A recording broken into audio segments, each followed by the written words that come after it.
चलिए।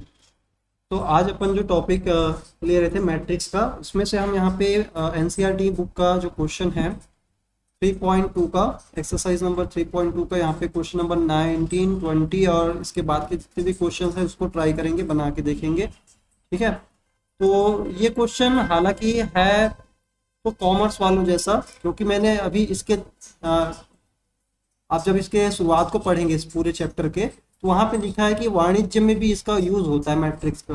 है ना। वाणिज्य मतलब क्या हो गया, कॉमर्स। जहाँ पे क्या हो सकते हैं, मार्केट में अलग अलग प्रकार के शेयर्स में या बॉन्ड्स में इन्वेस्ट करने के बारे में अलग अलग रेट रहता है ना।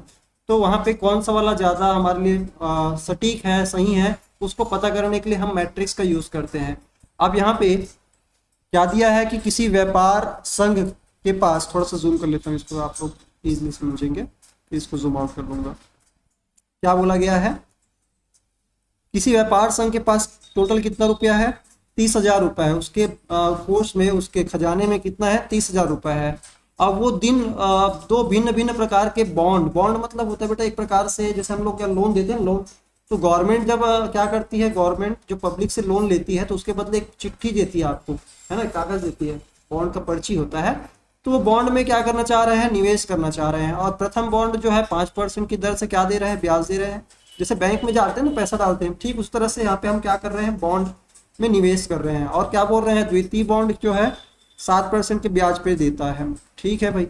आव्यूह गुणन का प्रयोग द्वारा निर्धारित कीजिए कि 30,000 रुपए के कोष को दो प्रकार के बॉन्ड में निवेश करने के लिए किस प्रकार बांटे कि संघ को कुल प्राप्त वार्षिक ब्याज। मतलब आप इस 30,000 को कुछ इस प्रकार से बांटिए कि आपको जो टोटल अर्निंग होगी वो पहला क्या होना चाहिए, 1800। तो सबसे पहले हम इसको लिखते हैं। देखो, ये जो 30,000 है, इसको दो तरह से हमको खर्चा करना है, दो जगह लगाने हैं। अब ये नहीं पता है कि किसको कितना लगाना है, इतना पता है कि हमको कमाना कितना है।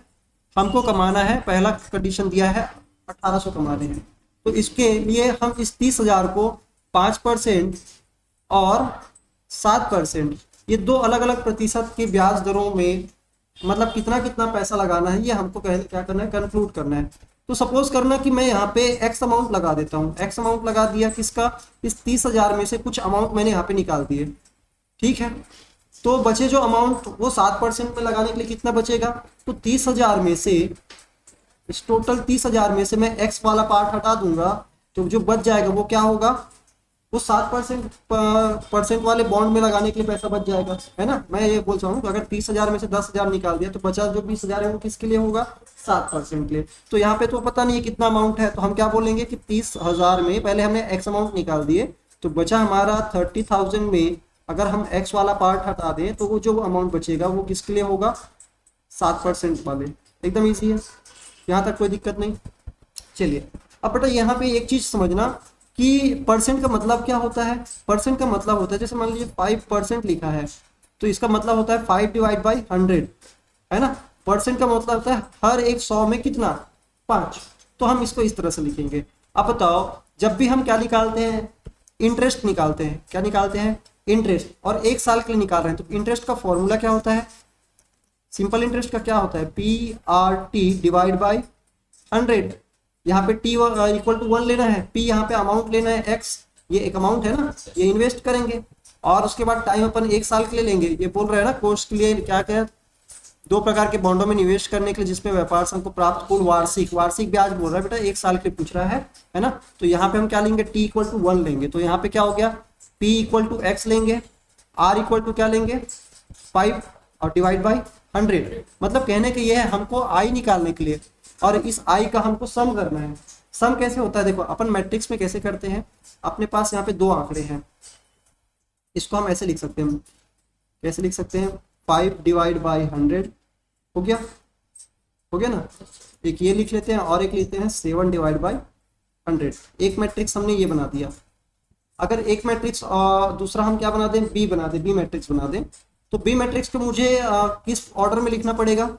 अगर मैंने इसको 1x2 के ऑर्डर में लिखा है, तो मुझे 2x कुछ ऑर्डर में लिखना पड़ेगा, समथिंग ऑर्डर में। तो यहाँ पे मैं क्या करूंगा, बी मैट्रिक्स को लिखने के लिए मैं इसको इस प्रकार से लिखूंगा, x और एक को लिखूंगा 30,000 - x। हमारे पास ये दो अमाउंट है, ये क्या है, बॉन्ड का रेट है R1 और ये R2, दो रेट हो गए है ना, दर हो गए, ब्याज की दरें, और ये दो प्राइस हो गए P1 और P2, प्रिंसिपल 1 और प्रिंसिपल 2।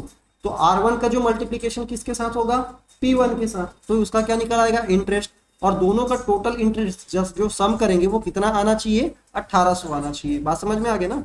चलो अब इसको थोड़ा सा मैं जूम आउट कर देता हूँ तो ज़्यादा जगह रहेगा मेरे लिए। अब समझिए इसको कैसे करना है।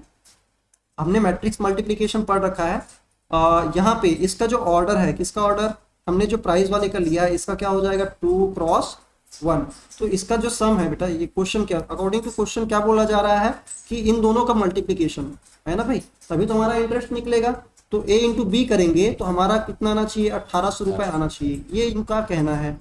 अब क्या करेंगे, हम A वाले पार्ट को पहले लिख लेते हैं।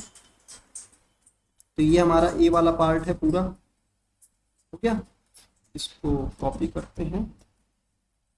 हमने A वाला पार्ट लिख लिया और इसको मल्टीप्लाई करना है, इसके साथ मल्टीप्लाई करना है B से, समझ में आ रहा है ना।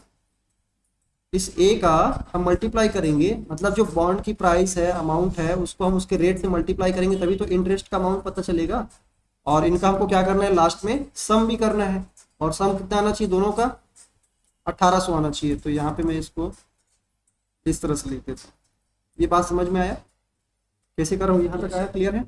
अब इसका टोटल कितना आना चाहिए, 1800 आना चाहिए। अब यहाँ पे देखिए क्या होगा, इस 5/100 का मल्टीप्लाई करेंगे x के साथ तो क्या हो जाएगा। अब इसका ऑर्डर देख लो, क्या होगा इसका ऑर्डर, ये है 1 क्रॉस 2 और ये क्या है 2 क्रॉस 1। तो हमारा जो मैट्रिक्स बनेगा नया वाला, वो किस तरह से बनेगा, सिंगल एक तरह से क्या बोलेंगे, 1 क्रॉस 1 का मैट्रिक्स बनेगा, और उसका जो आंसर कितने के इक्वल होना चाहिए, 1800 के। तो चलिए देखते हैं, इस 5/100 का मल्टीप्लाई किसके साथ करेंगे, ये फर्स्ट रो है तो फर्स्ट कॉलम, मतलब एक ही रो एक कॉलम है, तो यहाँ पे कोई दिक्कत नहीं है। और इस सेकंड वाले का मल्टीप्लाई किसके साथ होगा, इस 7/100 का इस पूरे 30,000 माइनस x के साथ होगा। तो यहाँ पे हम क्या करेंगे, x इंटू, या ऐसे भी लिख सकते हैं ना, कैसे लिख सकते हैं, 5/100 इंटू एक्स, या और डायरेक्टली मैं लिख दे रहा हूँ ना यहाँ पे इंटू एक्स, और यहाँ पे हम क्या करेंगे प्लस 7/100 इंटू 30,000 माइनस एक्स। बात समझ में आया। चलो इसको थोड़ा सा मैं बड़ा करके दिखाता हूँ, नहीं तो आप लोग बोलोगे कि सर दिख नहीं रहा है, इतना छोटा दिख दिया। चलिए अब इसको आप सॉल्व करते हैं, थोड़ा सा सॉल्व करेंगे तो समझ में आ जाएगा कैसे हल कर रहे हैं। ये वाला पार्ट क्या हो जाएगा, 5/5x डिवाइड बाई 100 हो गया। और यहाँ पे हम लिख देंगे, इसको क्या लिख सकते हैं, 7 गुना 3 लिखेंगे, 7 के 21,000 हो जाएगा, है ना। ये 30,000 था, सॉरी, तो हम क्या लिखेंगे, 4 to 0 लिखेंगे, है ना। ये 7 गुना 3 हो गया 21,000, और डिवाइड में क्या हो गया 100, और माइनस यहाँ पे क्या हो जाएंगे 7x हो जाएगा डिवाइड बाय, यहाँ तक तो क्लियर है। इक्वल टू क्या होना चाहिए, 1800।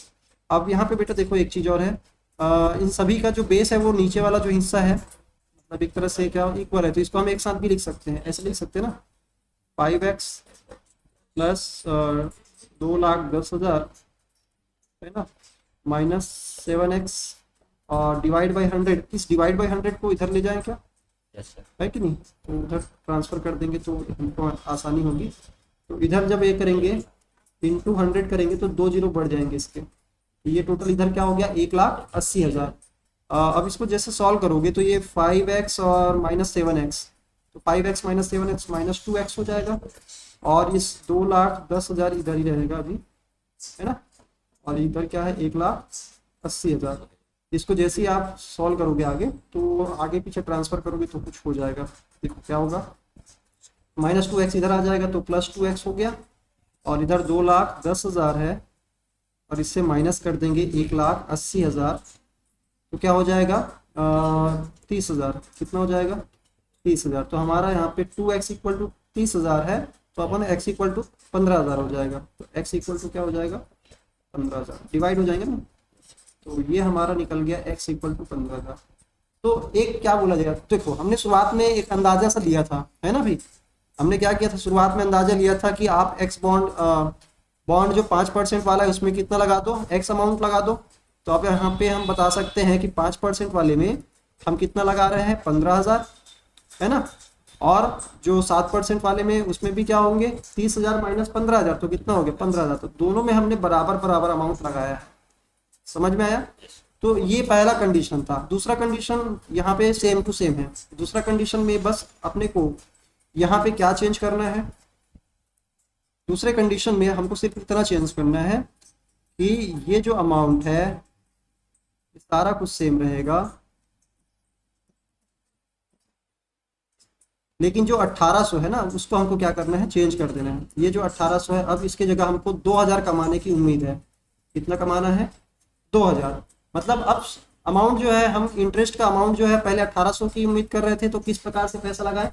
अब अगर हमको 2000 कमाना है तो हमको इसी 5% और 7% के हिसाब से इस एक्स अमाउंट और 30 माइनस एक्स, तो यहाँ पे अमाउंट चेंज हो जाएंगे, है ना भाई। तभी तो ये क्या होगा, पहले वाले में 15,000 थे, इसमें कुछ डिफरेंट होगा। तो इसको जैसे ही सॉल्व करोगे तो क्या होगा, सॉल्व करने पे हमारा इधर वाला पार्ट तो सेम टू सेम आएगा, कोई चेंज होगा क्या, नहीं होगा, नहीं होगा ना।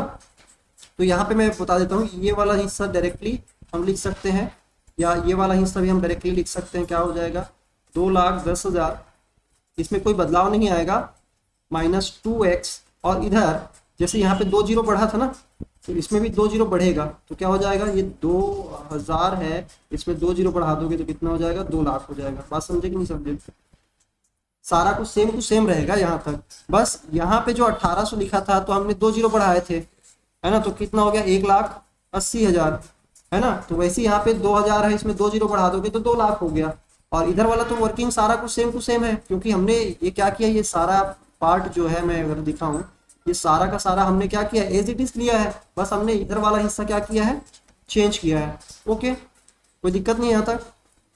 चलिए, अब यहाँ पे मैं बोल रहा हूँ कि इसमें से अगर 2x इधर भेज देंगे तो क्या हो जाएगा, प्लस 2x, और इधर क्या हो गया, 2,10,000, है ना, माइनस 2 लाख, कितना हो जाएगा, 10,000 हो जाएगा। 2x इक्वल टू 10,000, तो यहाँ पे x इक्वल टू क्या हो जाएगा, 5,000। मतलब मुझे इस वाले कंडीशन में क्या करना पड़ेगा, x अमाउंट कितना, 5,000 अमाउंट जो है 5% वाले बॉन्ड में 5,000 लगाने पड़ेंगे, और 7% वाले में 30,000 माइनस 5,000 करेंगे तो कितना हो जाएगा, 25,000 मुझे यहाँ पे लगाने पड़ेंगे। बस यही आपसे क्वेश्चन उम्मीद कर रहा था कि आप ये कैलकुलेट करके दे दो। बात समझे कि नहीं समझे। तो क्वेश्चन साफ साफ है। इन्होंने बोला क्या था, मैं दोबारा से एक बार पढ़ के बता दूं। ये दिख रहा है आपको क्वेश्चन, या एक बार जूम करके आपको पूरा पिक्चर दिखाता हूँ। ये है हमारा पूरी कहानी। ओहो, बड़ा खतरनाक टाइप का दिख रहा है इसमें, है ना। हो गया। यहाँ पे इन्होंने जो बोला था, मैं एक बार दोबारा से रीड कर देता हूँ। क्या बोला था कि 30,000 रुपये है उसके पास, एक 5%, एक 7% वाले 2 प्रकार के बॉन्ड में वो अपना 30,000 निवेश करना चाहते हैं। वो बोल रहा है कि अगर अपने आपको 1,800 रुपये का इंटरेस्ट कमाना है तो मुझे principal into amount, principal into rate करना पड़ेगा। 1 तो यहाँ पे 1 साल तो है ही, तो प्रिंसिपल इंटू रेट करने के लिए प्रिंसिपल तो मुझे पता नहीं है कि कितना कितना मैं इस 30,000 का टुकड़ा करूँ, कैसे कैसे टुकड़ा करूँ। तो मैंने यहाँ पे ये एक्स अमाउंट लिया 5% में, तो 7% में निवेश करने के मुझे 30,000 माइनस एक्स करने पड़ेंगे। बात समझ में आया ना। और फिर इसको मैट्रिक्स के फॉर्मेट में हल करने के लिए बोला गया था, इसलिए मैंने एक को क्या लिया, जैसे 5% और 7% को 5/100 और 7/100 लिख दिया। ओके। और जब मैंने बी मैट्रिक्स बनाया तो इसको मैंने इस चीज का ध्यान रखा कि अगर पहले वाले का 1x2 लिख दिया है मैंने, तो अगले वाले को 2x समथिंग बनाना पड़ेगा। तो 2x और कुछ बनाना है तो यहाँ पे हमारे पास सिर्फ 2 ही एलिमेंट है, तो 2x1 करना पड़ेगा, तभी तो 2 ही एलिमेंट आएंगे। बात समझ में आया ना। तो अब हमने क्या किया, ए बी इसका मल्टीप्लीकेशन कर दिया, तो पहले वाले में x इक्वल टू 15,000 आया, तो हमने 7% के लिए 15,000 निकाले। सेम प्रोसीजर रहा हमारे इस 5% 7% में, जब हम 2,000 का यहाँ पे क्या चाहते थे, इंटरेस्ट का निकालना चाहते थे। ओके, यहाँ तक क्लियर है ना।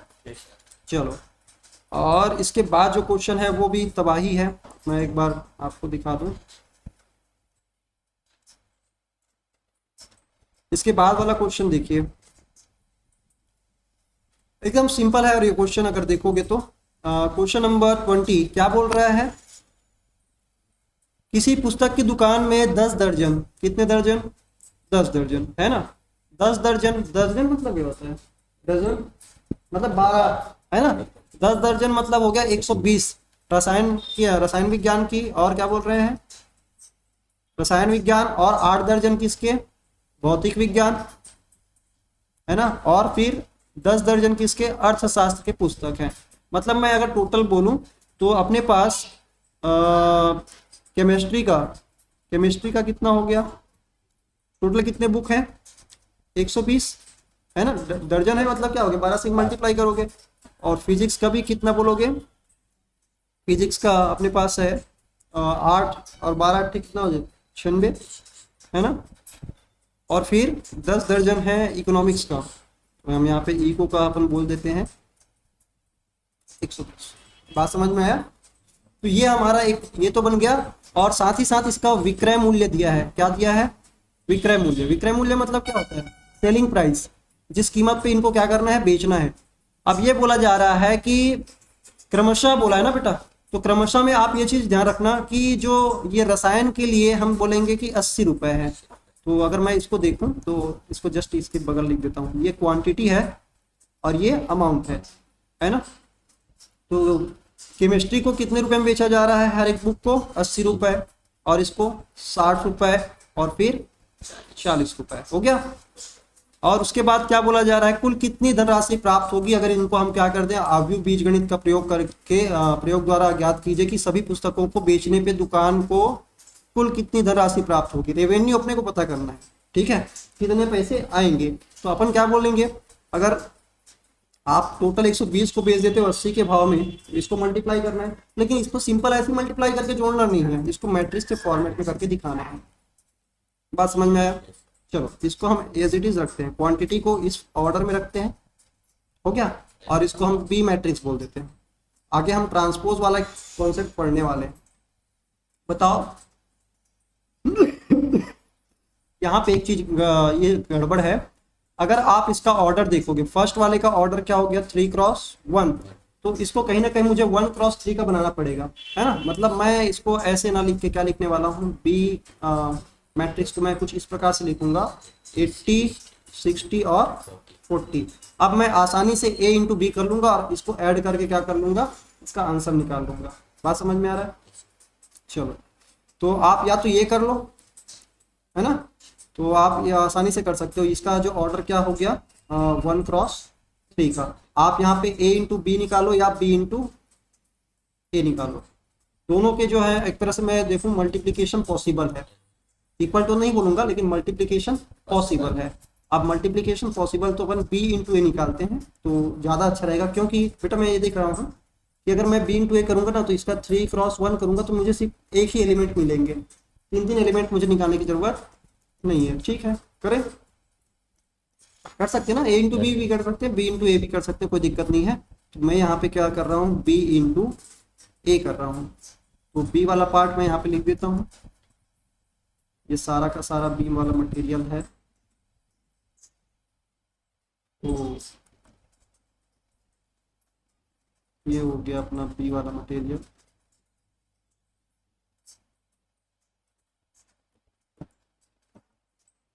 ठीक है, और इसको हम क्या करेंगे, इस पूरे a वाले मटेरियल के साथ मल्टीप्लाई करेंगे।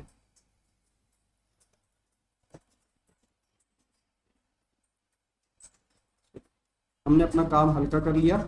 अब इसको मल्टीप्लाई करना सिंपल है, आपने पहले रो को, पहले कॉलम ही हमारे पास है तो एक ही एलिमेंट मिलेंगे और वो क्या मिलेगा, चलो 80 को मल्टीप्लाई करोगे 120 के साथ तो क्या हो जाएगा, 12 8 96, है ना, 12 8 क्या हो जाएंगे 96, और 2 जीरो है तो यहाँ पे भी हम 2 जीरो लिख देंगे। अब फिर 60 का मल्टीप्लाई करेंगे 96 के साथ तो 6 छके 36, 3 गया 9, क्या हो जाएगा 9 छके 54 और 3 कितना हो जाएगा 57, है ना। और कितने जीरो लगा देंगे, 1 जीरो लगा देंगे, हो गया। और 12 चौक 48 होता है और इसके 2 जीरो लगा देंगे, अब ये हो गया हमारा। अब इसको हम क्या करेंगे, टोटल कर देंगे। टोटल करो तो कितना आता है, तो ये 5 और 4 9, 9 9 18 हो गया, और इसको हम कर देते हैं 19, 20 हो जाएगा मेरे ख्याल से। चलो इधर से करते हैं, 0 0 0 और ये वाला 0 6 और 0 तो 6, और यहाँ पे क्या हो गया 6 और 8 14, 14 और 7 कितना हो गया 21, 21 का 1 2 बच गया, 6 और 5 11, 11 और 9 कितने हो जाएंगे तो हमारा टोटल 20,160 रुपये का क्या होगा, रेवेन्यू होगा। बात समझ में आया? ये एकदम इजी था, बस आपको इनके जो बड़े से ये पूरे लिखे हुए हैं शब्दों को, अर्थ को समझना पड़ेगा। समझ में आया? Yes sir. ये इतना सारा कचरा हो गया, रुको इसको मैं थोड़ा सा साफ करता हूँ। एक मिनट बेटा ना, पूरे हिस्से को, क्योंकि ये पड़ा भी रहा है और कहीं दूर हम क्या करते हैं, इसको शिफ्ट कर दें तो ज़्यादा बेहतर।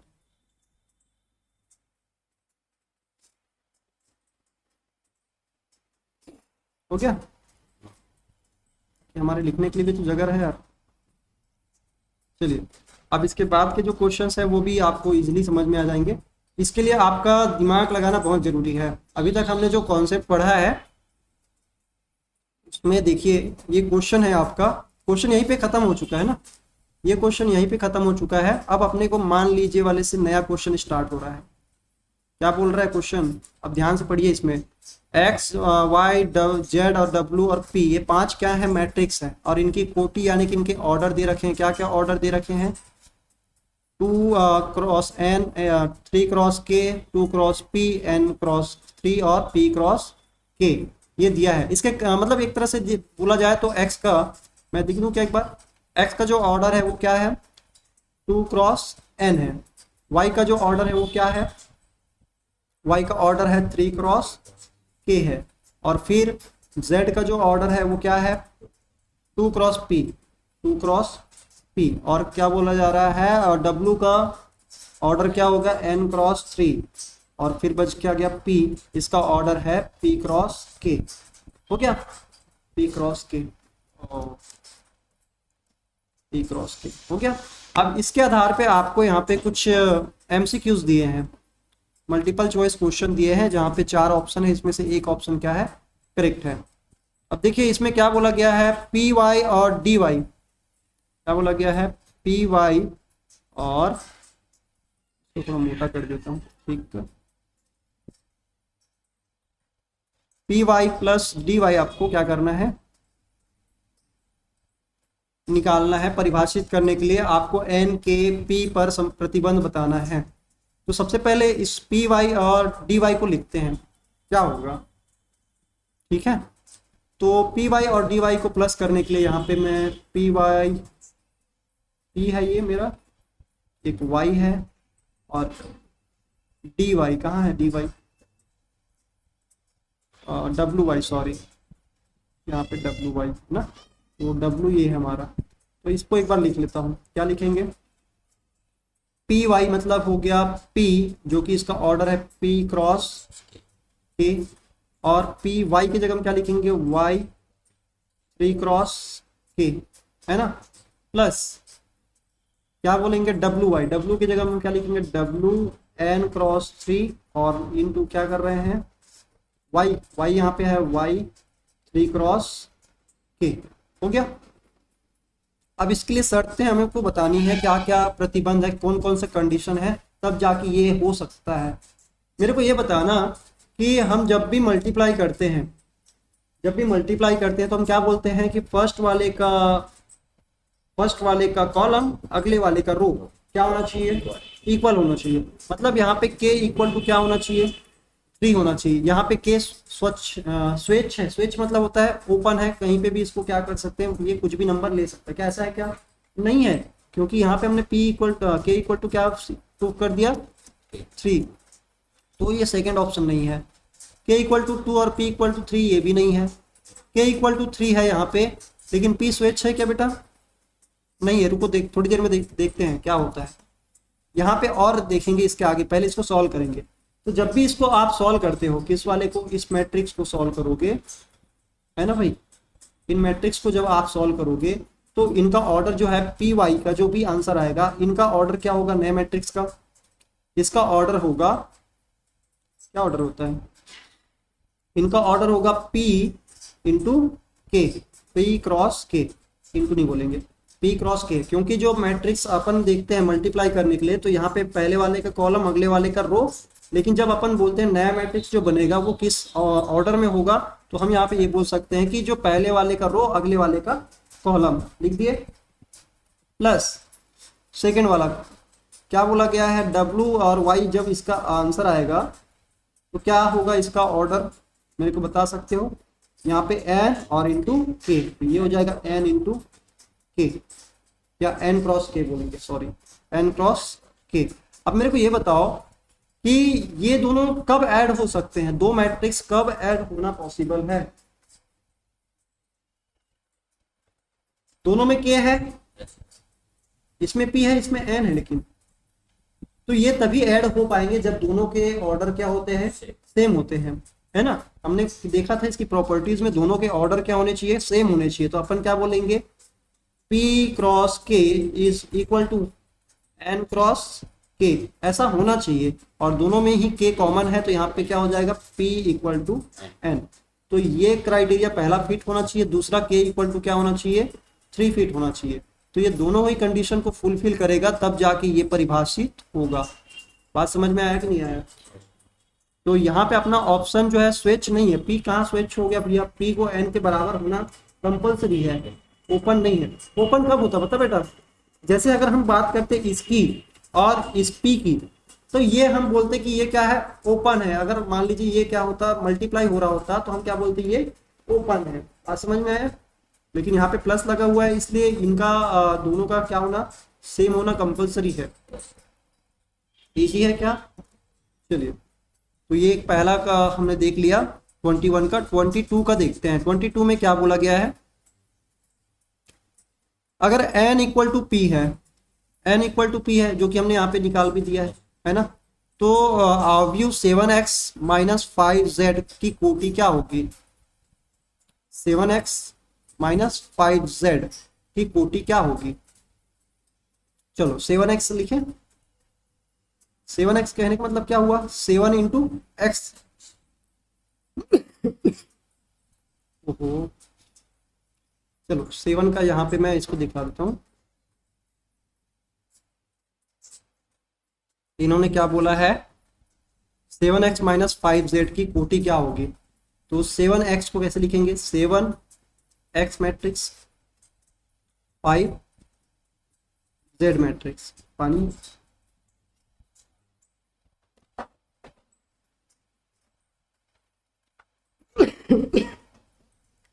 एक मिनट।